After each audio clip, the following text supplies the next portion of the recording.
Hello, आज खोबऱ्याच्या वड्या करते.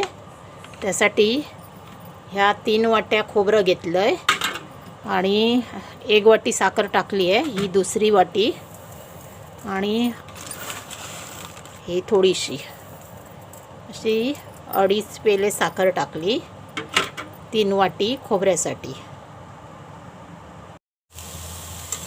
हे सतत ढवळत राहायचं बारीक गॅसवर.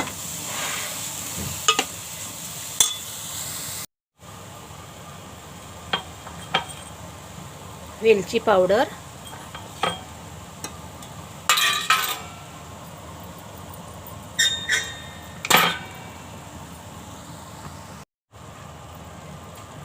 थोडंसं जायफळ पावडर, थोडी